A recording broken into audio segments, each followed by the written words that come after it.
Ce premier discours est relativement modéré. La justice de Dieu, telle en est l'idée centrale. Bildad ne relève pas les attaques personnelles de Job, Job 6.14-27, il en reste à la question en elle-même, et, sans prendre précisément le ton affectueux que Job avait réclamé, Job 6.28, il use cependant d'une certaine retenue dans l'application de son point de vue, qui est le même que celui d'Éliphaz.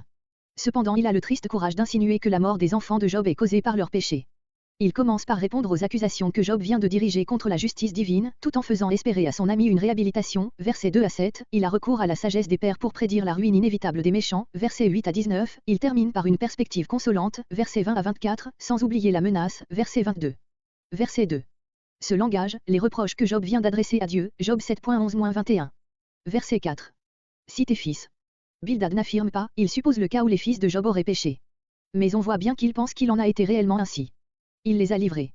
Les fautes ont un pouvoir, auquel à un moment donné Dieu livre leurs auteurs. La pensée est vraie, Romains 1.24, Jean 8.34, mais l'application de cette vérité est fausse.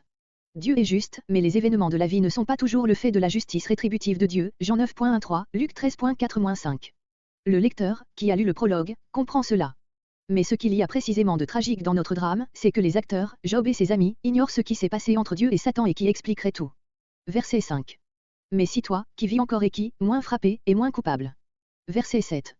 Ta fin, toute la suite de ta vie. En proportion de la prospérité qui t'attend, ton bonheur d'autrefois paraîtra peu de choses. Cette prédiction se réalisera mieux que Bildad ne le pense, Job 42.10-17. Verset 8. Auprès des générations anciennes. Éliphaz en a appelé à une révélation, Bildad a pour lui la tradition. Verset 9. Nous vivons trop peu de temps pour pouvoir faire fi de la sagesse accumulée pendant des siècles. Verset 10. De leur cœur. Dans l'Ancien Testament le cœur est le siège de la raison tout autant que des affections. Voir déjà le verset 8. Verset 12. Il sèche. Toute cette luxuriante végétation aquatique est la première à périr quand l'eau vient à manquer. Ainsi ceux qui oublient Dieu peuvent prospérer un temps, mais c'est là une vie sans consistance. Verset 14. Une toile d'araignée, littéralement, une maison d'araignée. L'auteur aurait pu employer le mot de toile, Ésaïe 49.5, il a voulu préparer le verset suivant. Verset 15.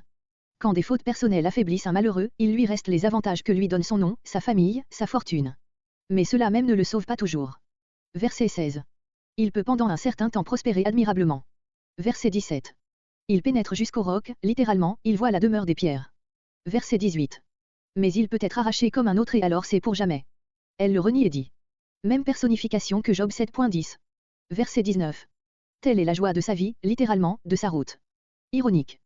Peut-on vraiment parler d'un joyeux voyage à propos d'une vie qui se termine ainsi, après avoir été peut-être un objet d'envie pour plusieurs? D'autres germeront. Cette plante ne fera pas même un vide, il se trouve immédiatement, d'autres plantes qui croissent à sa place. Verset 20. Verset 20 à 22.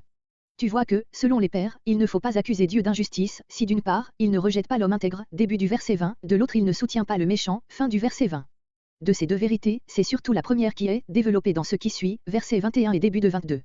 Cependant Bildad ne peut pas terminer autrement que par la note grave, fin du verset 22.